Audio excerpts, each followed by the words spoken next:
आज 352वा शिवराज्याभिषेक इंग्रजी तिथीनुसार आहे 6 जून 1674 या दिवशी राज्याभिषेक छत्रपती शिवरायांचा झालेला होता आणि खऱ्या अर्थाने या स्वराज्याला छत्रपती या दिवशी लाभले होते. अनेक विरोध स्वकीयांचा परकीयांचा याच्यावर मात करून आजच्या दिवशी छत्रपती शिवरायांचा राज्याभिषेक झाला.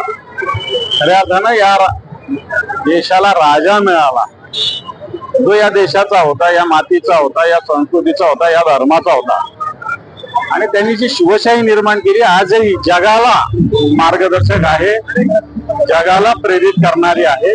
मला असं वाटतं कोणतंही सरकार आलं तर त्यांनी या शिवशाहीच्या जर विचाराच्या आधारावर चाललं तर निश्चित ते आदर्श राज्य ठरू शकतं.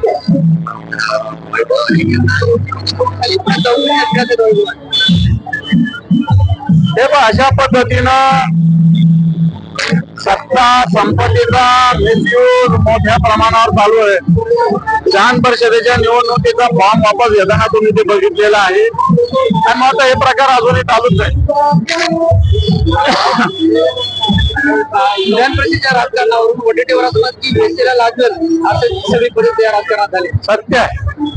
सत्य आहे. वडेट्टीवार साहेब काय चुकीचं बोललेले नाही की अक्षरशः बाजार सगळ्या विषयाचा सत्ताधारी पक्षाने मांडलेला आहे आणि मला वाटतं या बाजारामध्ये कोण किती भाव लागतं याच्यावर अवलंबून आहे. मला वाटतं जे वडेट्टीवार बोलले तोच शब्द त्याला योग्य आहे. राज्यसभेत जे आहे ते राष्ट्रवादी उमेदवार अजून ठरत नाहीये. ठरेल आता त्यांच्या पक्षाचं, त्याला काय उमेदवार ठरायला काय लागतं ठरेल. दुसरं महत्वाचं म्हणजे अभिजित चिपके आज दिल्लीत आले. काँग्रेस जनता पार्टीचं जंतर मंतरवर आंदोलन सुरू आहे. शिक्षण मंत्रीचा राजीनामा दिला. योग्य भूमिका मांडलेली आहे. शिक्षण मंत्री जे आहे त्यांनी ज्या पद्धतीनं नीटची परीक्षा असेल, अन्य परीक्षा असेल, याचे पेपर दररोज फोडतात, याला शिक्षण मंत्री जबाबदार आहे. एक छोट्या रेल्वेचा अपघात झाला होता, लाल बहादूर शास्त्रींनी राजीनामा दिलेला हा भारत देश आहे. आपल्या इथं शिवाजीराव पाटील निलंगेकरांच्या फक्त नावाचा संशय होता की मुलीचे मार्क वाढवले, त्यांनी राजीनामा दिला होता.